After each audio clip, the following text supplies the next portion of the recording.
Okay, yeah, let's get started.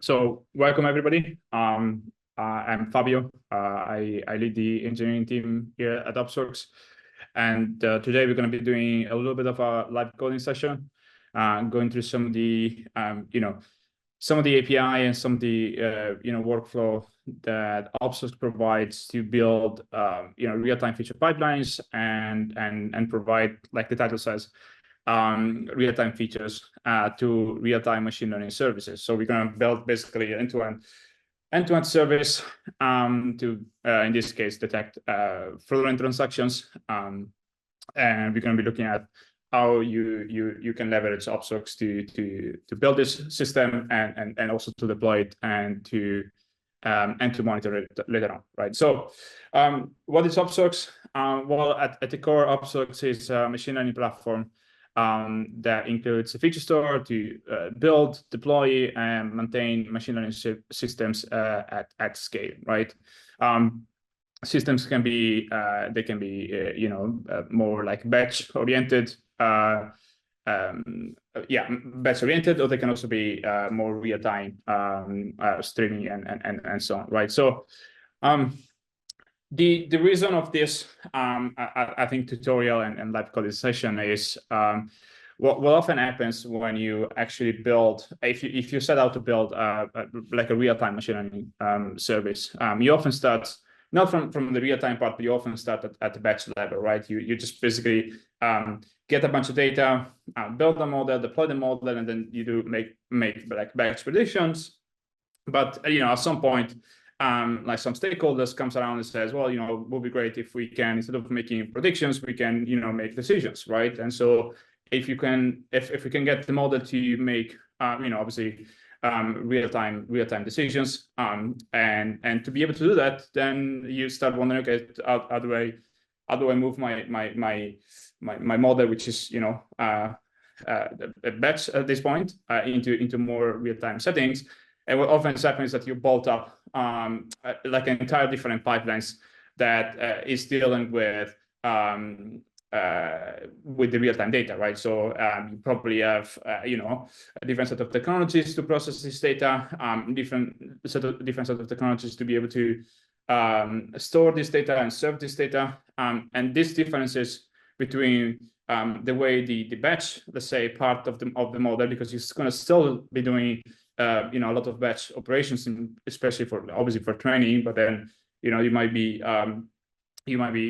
still doing some batch inference. It's significantly different from obviously the real-time aspect, and this introduces all sorts of dangers and all sorts of, let's say, problems in terms of keeping these two consistent, right? Keeping even if you're doing just training in batch and then everything is all the decisions and all the predictions are made in real time, keeping the batch and real time part consistent becomes quite a challenge, right?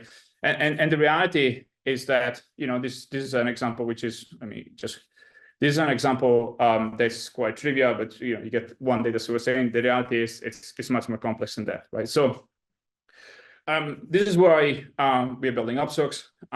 This is why I think Hopsworks it's a very suited solution to solve this type of problems. Hopsworks essentially provide a unified layer for both real-time and batch use cases, right? And we're going to see that in the code in a second, how you as a data scientist and data engineer, like developing this type of models and productionize these type of models, you don't necessarily have to think about, okay, well, is this a model real time? Is this going to be making real time prediction or not? If you don't want to, obviously you can go into details, but Hopsworks provides API to abstract away the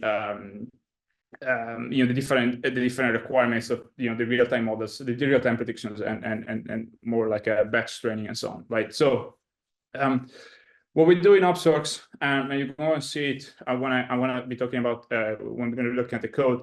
What we actually do in Hopsworks is we break down what we consider like a monolithic pipeline into different stages, and so we can think about each individual stage in a different way. And this is again particularly important in in a real-time scenario, because you might have, a feature pipeline computing features in real time. You might have another pipeline that computes feature in a more batch fashion.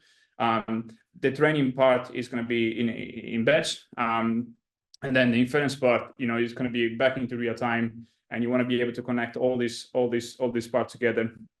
And this is what Hopsworks provide, both in terms of like platform, but also in terms of API, essentially, right? So how does it work and do it? Like, so one of the important aspects is that when you're building a model, and this adds, let's say, a new layer of complexity. When you build a model, you're not dealing with, let's say, a single data source, right? You're dealing with, you might be getting data from a data warehouse, you might be getting data from a data lake, you might be getting data from, Kafka, and in the example, we're going to be using Kafka. Graph database, any data source that you might want. All these data sources have different properties. They make data available at different rates. You can, more or less execute things on it. So if you're working with a data warehouse, you can maybe push down a secret statement out of it, and basically get out and compute some features. If you're dealing with Kafka, you might be like subscribe to a topic, just get everything you get there, and then do some window aggregations, do some situation like this, and we're going to see an example now, right? And so you're dealing with all these different data sources to compute the features you need to be able to train the model. What Hopsworks provides is this unified platform, and under the hood, it actually stores the data in different ways to provide different type of, let's say, services, right, or functionalities, right? So you have what we call an offline storage. That's a data lakehouse architecture. You can use, essentially either Apache UD or Delta Lake to store your offline data for training models or potentially doing batch inference.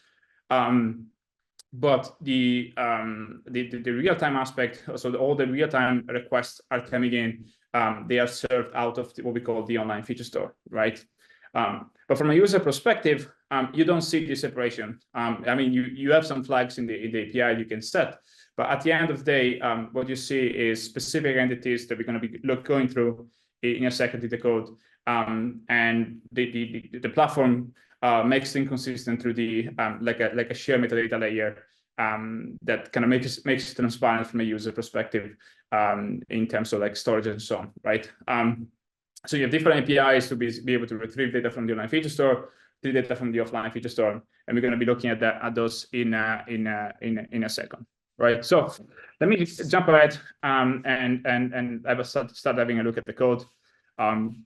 So the use case that we have right now is basically we want to be able to make real-time predictions for transaction coming in, right? So people are like, on a website and so on. We have all our customers and they have credit cards. They swipe the credit card and want to be able to make a prediction whether or not the transaction is fraudulent or the transaction is fraudulent or not, essentially, right? So what we see here, this is the Hopsworks UI. This is where like, magic happens, I would say. So in here, we basically have different type of entities that we're going to go through. We have called feature groups. These are essentially say free agent features, a group of free agent features that people can use to build a set of different models. In this case, we're going to be using them to build a single model. But they are available, they are indexed, they are searchable across the entire feature store, so that different people, different teams can kind of share them, and we use them across multiple different use cases. And then we have concept of feature views. Feature views are what essentially ensures the consistency that we were talking about earlier between the training phase, where data is retrieved in a batch fashion, with the inference phase, where data is retrieved in real time, right? So we're going to be looking at them how to build feature views and how to essentially retrieve features in a consistent manner between different things, right? Search connectors. The search connectors allows us to plug into a bunch of different data sources. One of which that we're going to be using up today is actually a Kafka topic. So we basically just created a Kafka topic, and we create a Kafka connector to connect to a Kafka cluster, and then we set up authentication, authorization, and so on, right? So these are connectors that are available to different. Let me just move this one here to different. For different data sources and so on. So you can basically query anything here. You can basically go and retrieve data from a data lake. You can retrieve data from a data warehouse, streaming, and so on, right? So these are kind of the different aspects that we have available. We have a compute section. We have some of the jobs that are running in the background, computing features. You can do some development. We're going to spend some time looking at, for instance, some of the Jupyter Notebook. You can do APIs are flexible, right? You can use APIs from a Jupyter Notebook, but you can also use them as part of jobs. And we're going to spend some time looking at those as well. And then for the last part of how do we actually complete the machine learning system is actually creating a model and deploying that model behind the REST endpoint. And so then we're going to be querying that REST endpoint to be able to make predictions, and we're going to see how we build that REST endpoint essentially, right? So if we start looking at the different different aspects of the system from a coding perspective, let me see if I can remove this one. Just one second. Yes. Okay. Right. So we're looking at earlier on. We have different aspects in terms of different feature groups that are contain different features essentially, right? So these features are built using our APIs, and our APIs, Hopsworks API, actually provide what we call a data frame-like API, right? So you basically you're basically computing features using different frameworks that are available either on the platform or, as I mentioned, outside the platform as well. And those frameworks can be anything from, let's say, pandas transformation like we have here. We can do things in Spark, both traditional Spark, but also Spark streaming, and we can do that things in Flink. We can do things in Beam, Apache Beam, if you're doing streaming processing as well. So all these options are available, and ultimately you don't have to learn, let's say, a new way of defining features, a new way of creating features.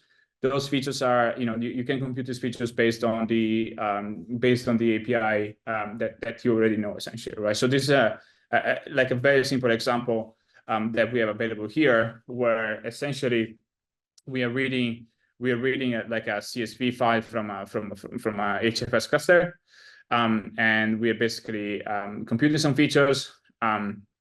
We are computing the age of the user, right? So we have all the profiles of the user.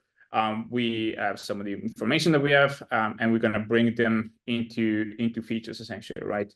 The only features actually here is the country where the user resides and the age of the user, right? So can skip ahead a little bit about this one and just go into the actual creation of the feature group, right? So as I said, the feature group is a metadata object representing a set of features that are available in the platform to be used for both creating models, training different models, and potentially serving this model in real time, right? So the way we define a feature group is by setting up a set of metadata that we want to make available, right? So a feature group has a name and a version.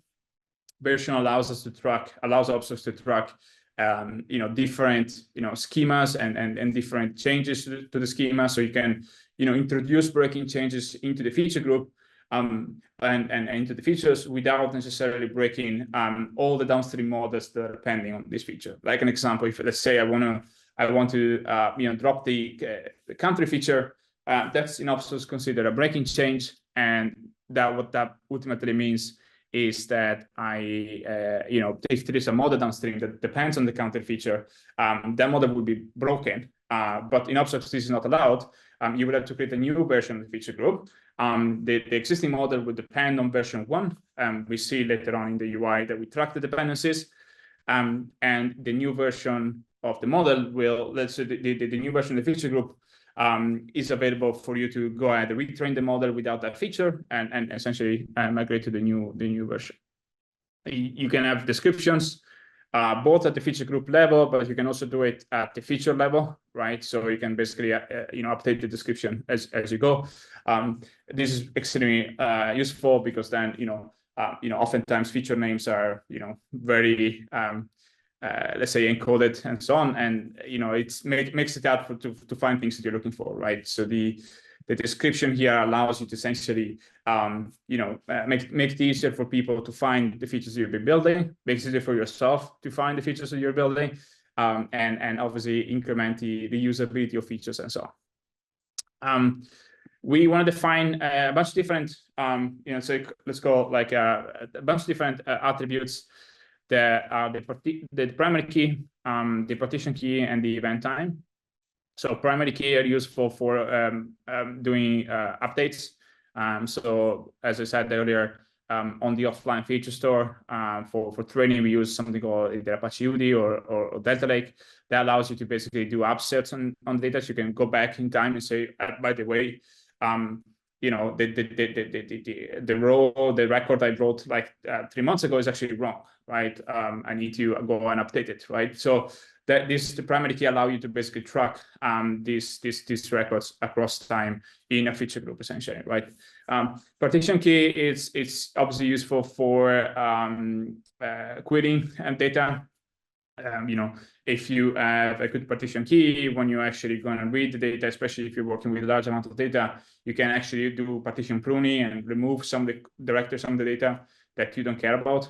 And so you can just actually make it much more efficient, much faster to actually, retrieve data for training, especially. The event time it's extremely important, especially in use cases like real-time use cases and so on, because it allows us to basically track at which point in time this feature value is valid for, right? So obviously, the age of the user is a good example, right? The user, the user with this credit card number is 35 years old. At this point in time, right? And next year it's going to be 36, and so on and so forth, right? So allows us to do, and we're going to see an example later on, a point in time correct join to be able to ensure consistency and avoid data leakage from the API, right? So as I said earlier, one of the things that we want to do that we started doing Hopsworks is to avoid users having to think about different ways to build pipeline for real time compared to batch. We want a unified way for the user to do so. And this is an example. So in this case, right, I'm building. This is the batch portion of my machine learning system. I'm just retrieving the data, once a day, computing the age of the user that day, and send them in, right? There is no point in doing it in real time. I can do that in batch, right? But the data, the features I'm computing, I wanted to be available online, so that like the machine learning system can actually retrieve them in prediction time and say, okay, what's the age of my user making this prediction? Is a elderly person? Is a younger person? What's the age of the user, essentially, right? So this is type of things that you don't have to think about. You don't have to build two different pipelines. You just say to Hopsworks, this data needs to be available online, and Hopsworks is going to make it available online, essentially. Really interesting aspect is obviously we want to compute a bunch of different things. We want to enforce some validation rules. So for instance, here we can basically say, well, a user cannot be older than 120 years old, or it cannot have -1 as an age, right? So we can enforce through the use of great expectations. We can enforce some of the rules that get applied before it gets even written in the feature store. And so that allows us to basically prevent bad data from ever landing in the feature store, right? So it's garbage in, garbage out, right? So if you write bad feature data, you're gonna get bad predictions at the end. Like a great expectation allows us to basically just validate the data before making it available in the feature store. And there is a bunch of other metadata that we can compute in terms of like expectations, in terms of statistics and monitoring and so on, right? So essentially that's basically the definition of a feature group, and we're basically just then creating inserting data into the feature group, starting from my data frame, right? So again, data frame is what defines all these features that I want to insert, right? And once I've done that, let me just go here. Once I've done that, I can actually see that in the UI. I can see all my features. I can see the descriptions. I can see where the features are being used to either create additional features, which we're going to have, I'm going to show you in a second, derived features, or to train specific models and so on, right? I can check and can track and get alerts if validations fails. So if I have a daily pipeline that updates the age of the users, obviously, and we have a bad record in there, I can get an alert and say, okay, this is problematic and so on. I can set up alert here. I can set up alerts for email, Slack notifications, and so on. One other thing you can actually do, you can actually look at quickly at the data, both on the online feature store and on the offline part. You can also look at things like statistics, distribution, and different attributes like descriptive statistics, correlation as well. I mean, you can have a bunch of different information around your feature group. Decide this is more on the training aspect. Say, look at the metadata, look at the statistics, and try to make an informed decision on whether or not a given feature is useful for my model, right? Or maybe it's highly correlated to the example. Maybe it's highly correlated to another feature, and that will essentially make it less useful and so on, right? So this is a good example. We have obviously a bunch of other, let me see if I can go back to my Jupyter notebook here. Yeah. So we have a bunch of other feature groups. One I wanna call out in particular is let's say the more streaming pipeline, right? So when you're building real-time systems, you might wanna have access to the most recent action of the user, right? So you want to, in this specific case, we want to prevent someone stealing a credit card and just like start spending crazy. And we want to make sure that we have a feature to kind of represent that, right?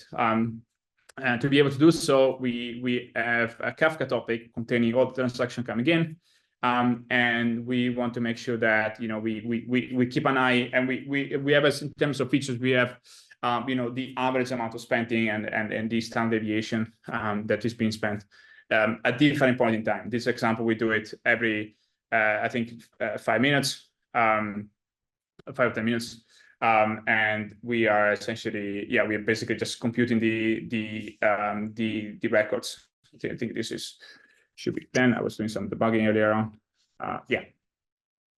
So what basically happens here, it's again using the API, a combination of the Hopsworks API and a combination of the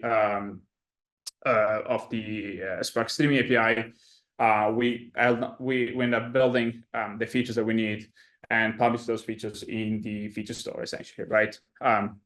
Same idea as before. You use the framework that you decide to use. In this case, Spark Streaming, but if you're doing real-time processing, you can also pick things like Flink and so on. You can you build the features using the framework, and then you provide the final result to the API for ingestion, validation, and monitoring and reporting and so on, right? So same things happen here. Here we're using the storage connector that we have defined earlier on to be able to say, to be able to connect to our Kafka cluster. We're going to set up a Spark Streaming data frame, and we're going to do some transformations, some aggregations, and so on.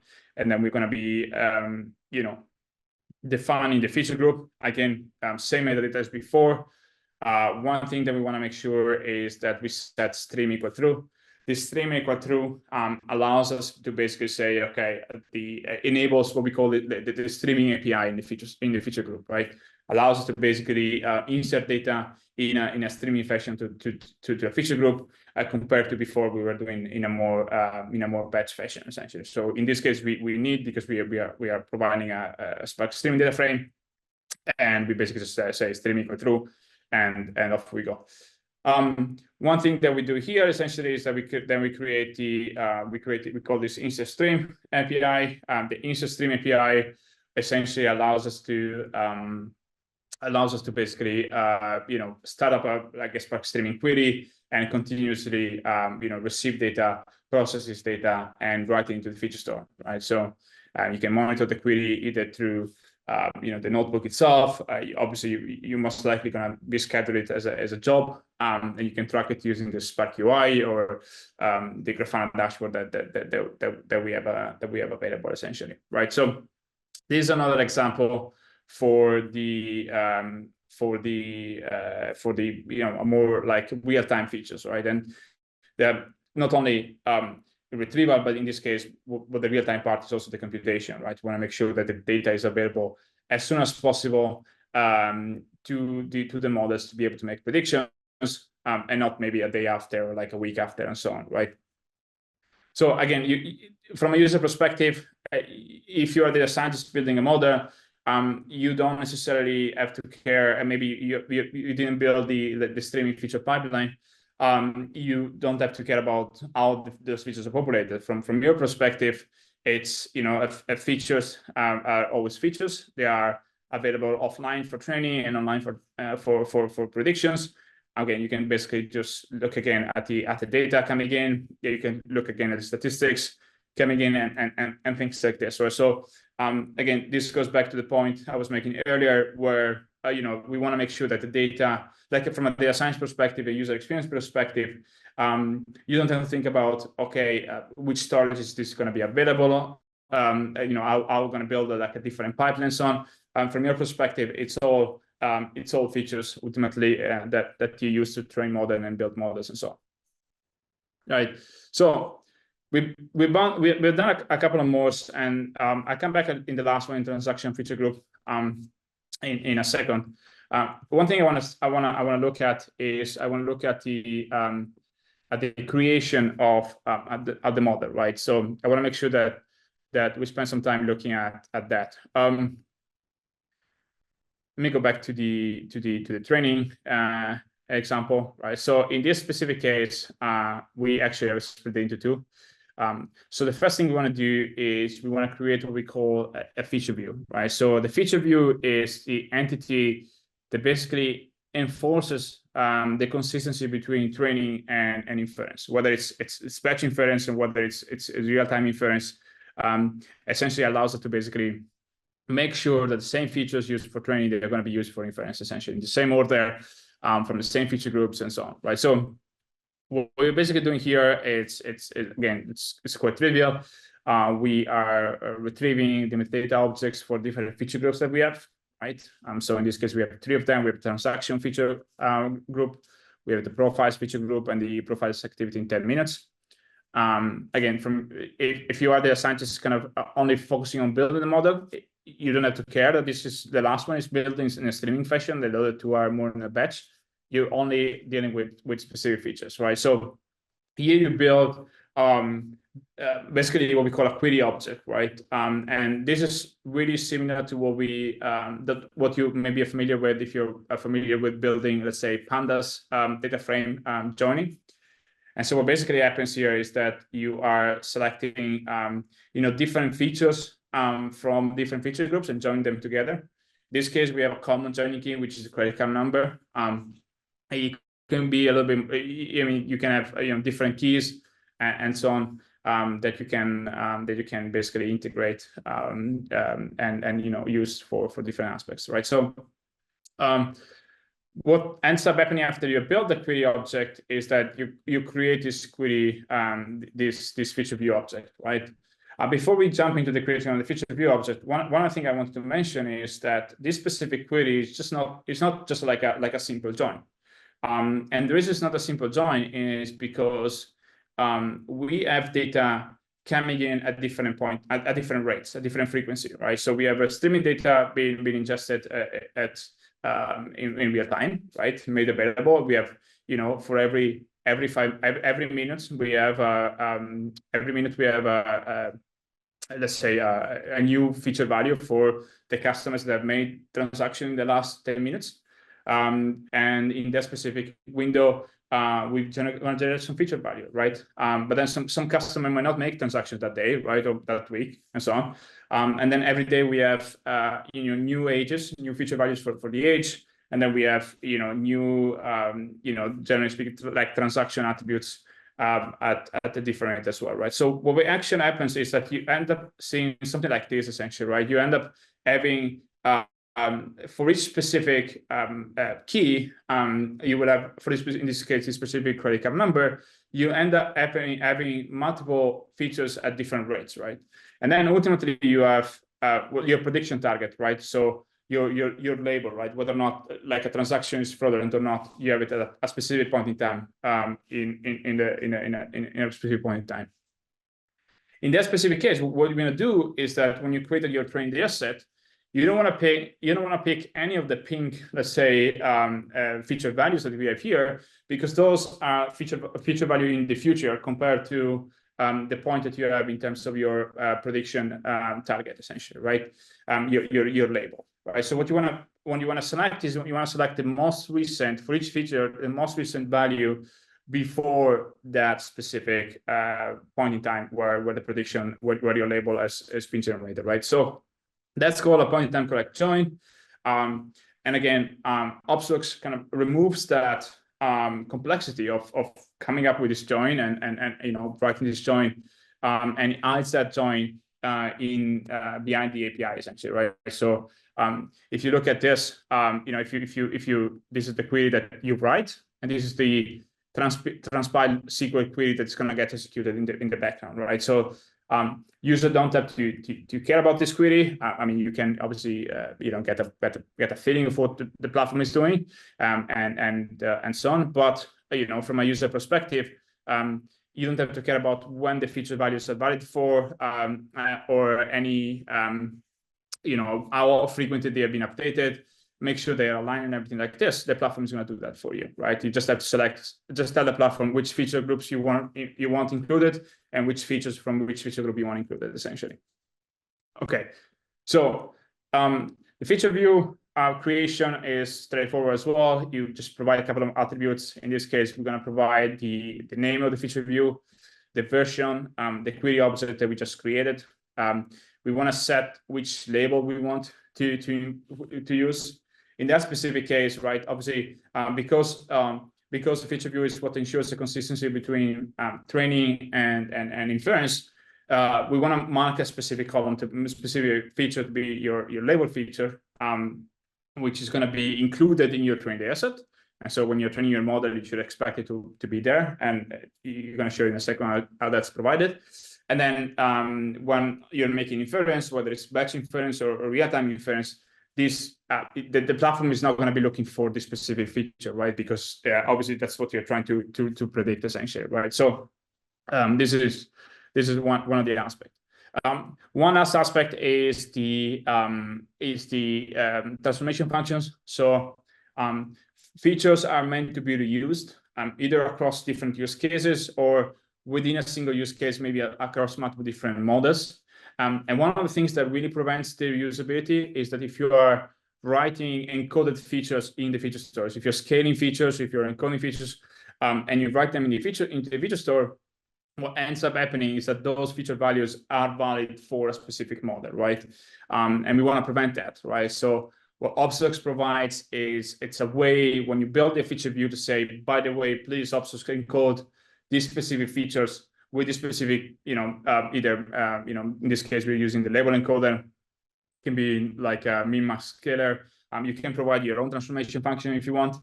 So you can basically build this kind of transformation functions to be able to kind of scale the data or encode the data before providing it to the model.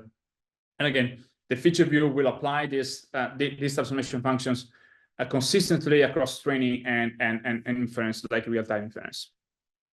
Now, one of the aspects I was mentioning earlier is that we want to, the feature view is what ensures the consistency. So we can ask the feature view a couple of different things, essentially, right? So the first thing we want to ask is, okay, I want to train my model. I'm going to ask the feature view to say, okay, give me back my trained data set, right? I want to get a trained data set and train my model, right? Trained data sets are essentially a snapshot of the feature data. You can have different parameters. You can split them. You can have it already split it. Like in this case, you can do it randomly. If you're dealing with transaction data, you might be working with time bound. So you can basically specify the start date and end date for both the feature data that gets included in your training data set. And then you might be doing some backtesting, and so you basically just specify, a time range for your training, for your testing and validation, and you can basically have a bunch of different, options that you can provide, right? So in this case, I'm just gonna split it randomly. I'm gonna just basically generate a CSV file out of it that I'm gonna be using to train my model essentially. Training the model again. This is nothing specific to Hopsworks. One thing I wanted to show you is how you're actually going to be using these training data sets. You basically call, again, the feature store API. So came back to my feature view object. I know I've created a training data set version 1, so I want to retrieve that one. And this gets already split, right? It gets already split both between training and testing, but it also gets split between feature values and labels, essentially, right? So what you see here is the API providing you like 4 different, in this case, pandas data frames that you can use for training your model, test your model, and making predictions, right? So I can just basically, in this case, I'm just going to use a XGBoost classifier. I can train a model, and now I can use the model registry part of Hopsworks to actually register my model and create a real-time deployment, essentially, right? So I'm going to add some metrics. I'm going to define the schema for my model. I'm going to pick out the model, and then I'm going to basically register it, right? So what we can actually see that here is that if I just go back here, in my model registry now, my model, models can have versions as well, right? And different versions can have different metrics and can have different values for those metrics. In this case, I have a single version. As you can see, my F1 score for that specific version, right? So once I have the model, I have all my features. All my features are being published online. The model is ready to be deployed, essentially, right? So the deployment can happen through the UI, but I want to show you a little bit of code just to give you one other point on what it means to build a real-time machine learning system, right? So one of the things we didn't really discuss about it is that there is an entire category of features that are that cannot be pre-computed, right? So they are only known at request time, right? So in this we have a nice example here in my transaction feature group, which basically says something like, is the transaction done abroad, right? So based on where the customer is, what the transaction, what the credit card holder resides, and where the transaction was made, we want to have a feature that basically represents whether or not the transaction was made abroad, right? When I'm doing backfilling of features, when I'm basically just writing them and computing them, I can obviously I know that information, right? I have all my profiles and I have all my transactions, right? And I can just decide whether or not transaction was made abroad.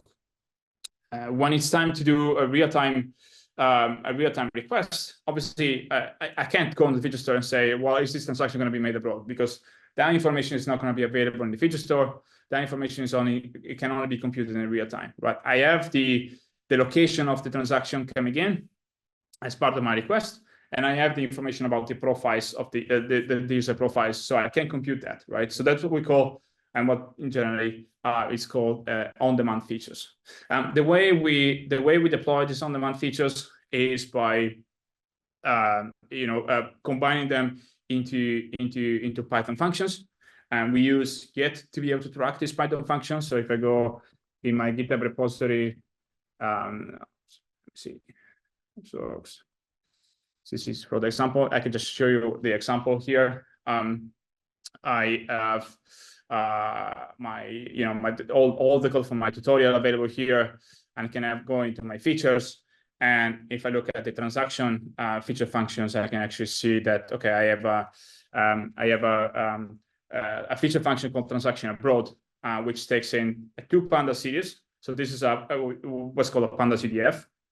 which is very efficient in terms of like computation time, both for doing backfilling and if you're using Spark, if you're using Pandas and so on, but also when you're doing real-time operation. This is a very efficient operation. You can basically just make a comparison between the two, and then decide whether or not this is going to be one or two, essentially, whether it's going to be a transaction abroad or not, right?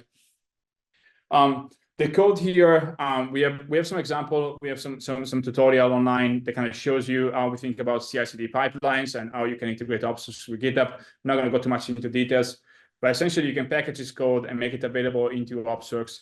So you can basically do things like this. When you're creating a transaction, for instance, and you can basically say, okay, I'm going to import my Python module that is the transaction abroad function, and then I can call it. In this case, I need to select that it's going to be a pandas UDF. So this pipeline is written in Spark.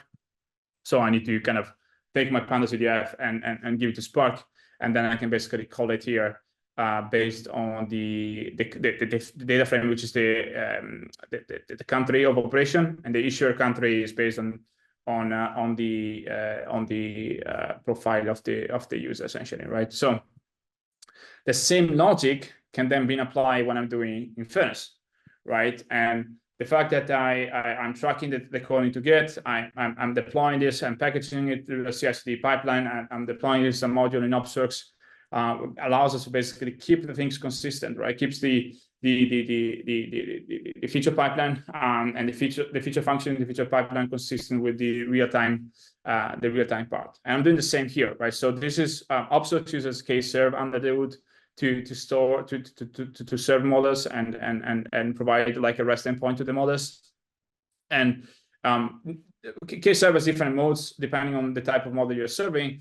In this case, the XGBoost model, what I have to do here is create a predictor script, right? So a predictor script is basically a Python script which implements this predict class, and essentially has two methods. As an initialization method that gets invoked when the predictor is launched, and then you have a predict method that gets invoked every time a new request comes in, essentially, right? In this case, I'm initializing a bunch of different things here. I'm initializing my fraud feature view. I'm initializing my profiles feature view, which is another feature view that I'm going to be using for retrieving the data for computing the transaction abroad. I'm importing the module, which is my transaction abroad module function, to be able to compute that on demand. And then when a request comes in, I am doing a couple of different things. So the first thing I do is basically preparing the feature vector, right? So basically retrieving all the features I need from the feature store.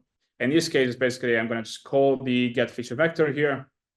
This is the method that the feature view provides to retrieve data from the inline feature store, right? So in this case, we are doing, in the previous case, when we were creating trained data set, we were doing, batch retrieval, right? We basically say, okay, give me back all data you have available, spread it by training testing and make it available for training. In this case, we are querying directly the inline feature store, and we are actually just retrieving either a specific key or like a small batch of keys, right? In this case, we're retrieving a specific key from the profiles feature view to be able to detect, to be able to compute this is transaction abroad method.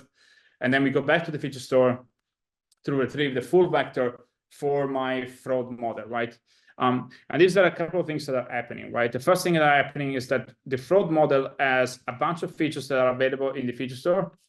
And we can retrieve them. All of those features are keyed by the primary key, which is the credit card number that has been defined at the beginning, right? Has been defined when we created the feature group. And so here we basically say, okay, please, Hopsworks, give me back to all the features for this specific credit card number for this specific feature view, like for this specific model, essentially, right? And so it goes and retrieves all the features. There are a bunch of features that are not going to be found there, right? So there are a bunch of features that they're not going to be available, right? So the amount of the transaction, the category of the transaction, whether or not the transaction has been made abroad, those are not going to be available in the feature store, all right? So what ends up happening is that you can basically pass them as part of your feature vector. and then we want to get back as a pandas data frame, right? One thing that happens behind the scene, you don't really see that happening, is that like things like a category that we defined earlier on when we defined the feature view, we said the category, I want the category to be encoded. What ends up happening is that the category gets actually encoded for you by the feature view object, right? So even though you're passing it in as an input, the feature view knows that this specific input, this specific feature needs to be encoded. It's going to do that for you before giving you back the feature vector, which in this case is a pandas data frame. Then we call the prediction. We call the prediction, we call the model makes prediction. And then we want to return it. Before returning it, though, what we want to make sure is that we want to make sure that we are monitoring the data coming in, right? So we want to make sure that we are basically closing the loop between predictions and generating new training data set and also monitoring the data coming in, right? So what we can do is actually this is commented out. This will actually do a couple of different steps, right? So we assign, we create basically some data frame to be written into a specific feature group, which is what we call a monitoring feature group. So we go back here, you can see that I have defined a monitoring fraud model feature group.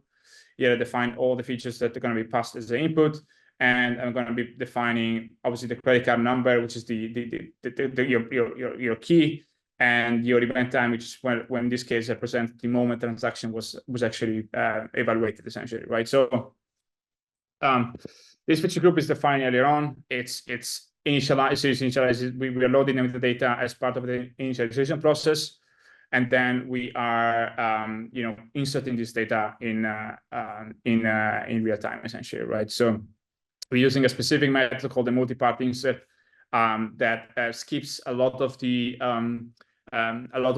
let's say the back office work that the API do to make it really efficient and avoiding impacting SLAs when it comes to retrieving models and so on. So this is then standard code that we have a campus snippet in our documentation to be able to actually deploy the model. Once this gets deployed, you can see that happening in the model deployment. The model deployment is also done on K-Serve on top of Kubernetes. You can, you get access to, let me see, last 5 hours maybe. You get access to the dashboard to see, different aspects. Let me see that here. Sorry, different requests that came in, the rates and the error rates and the different methods that you have available. You get access to REST endpoint. And this is an example of what the input is going to be, right? So you can define different resources. I think resource allocation is down the bottom. What you have with resource allocation, you can basically say, okay, I want to, in this case, for instance, scale it down to 0. So it means that if I'm not sending requests, the K-Serve is going to remove entirely the container, like saving up on this case AWS resources. Obviously, you can configure it how many resources how many instances you want, and what's the trigger for the scalability, essentially. How do you auto-scale up and down? And also, how much CPU, memory, and potentially GPUs you want to assign to the specific deployments. Now, what ends up happening is that you can send a REST request. We have a Python wrapper that can actually kind of wraps around the REST API, essentially. And so here you can provide it's more a Pythonic user experience where you can provide your Python dictionary and gets basically you make a request. And the first request right now is going to be a little bit slower because we need to rewarm up the deployment. Let me see if this started back. So now it's back online running, and so now it's making a prediction. It's going to be making real-time prediction. Again, the first one is just a little bit slower in this case because the deployment was idle. In terms of requests, you can keep making predictions on, and you get back predictions with the context from the feature store in millisecond latency, thanks to a combination of the core like the core engine of Hopsworks, which is RunDB, providing real-time features, and then a scale-out platform to be able to serve the models on top of Kubernetes, essentially. A couple of more minutes. I want to show you one additional things you can actually do in terms of real-time operations. So sometimes what ends up happening is that you can't necessarily you wanna make prediction ahead of when they're actually going to be needed, right? So you don't want to have a synchronous process, like in this case where I send in a request and I'm making a prediction, but I want to know when feature values have changed, so I can refresh my predictions and I can update those predictions and make them available maybe in an external, let's say, external key value store, or like an operational database for my API for my application to actually use it, right? So what we introduced in Hopsworks 3.7 is actually the notification system, right? So you can basically subscribe to a specific topic. So you can subscribe to updates from a specific feature group, and you can basically say, okay, send all the updates into this specific feature group, into the specific Kafka topic, and then you can basically define a listener here. Let's see, yes, you can define a listener here, where you basically retrieve from that Kafka topic. You can retrieve all the updates, and you can basically just get some JSON messages and so on. Let me see if I can show you something. Let's see, this one should have some information. Data. Let's see. Yeah, so you can basically, okay, yeah, because this one. So you can basically have let me see, data one. Okay, let me just remove this one. Let's see. Message. So you basically have all the information of like what the feature values that you have written in, things like the credit card number, which in this case we are subscribed to the updates to the transaction feature group.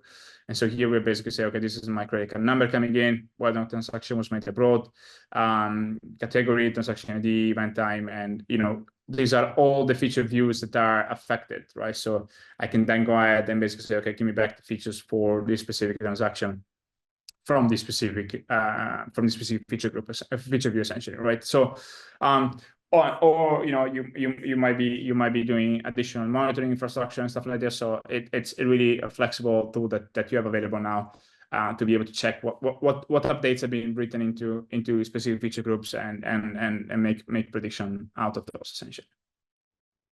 So that's everything I want to show you today. I have one additional thing, right? Our CEO, Jim Dowling, has written a book. The first two chapters, first chapter that is available. So you can scan this QR code, or you can actually go on our website. So if you go hopsworks.ai, you can actually see a nice red banner where you can actually download the book, download the first chapter of the book, and really it covers the same topic, covers the same architecture that I was describing today, but in a more like generic way, in a more well-defined way than just looking at the code, essentially. Again, thank you very much for joining. If you want the book, yeah, feel free to register and download it, and let us know what you think about it. Thank you very much. Have a good rest of the day.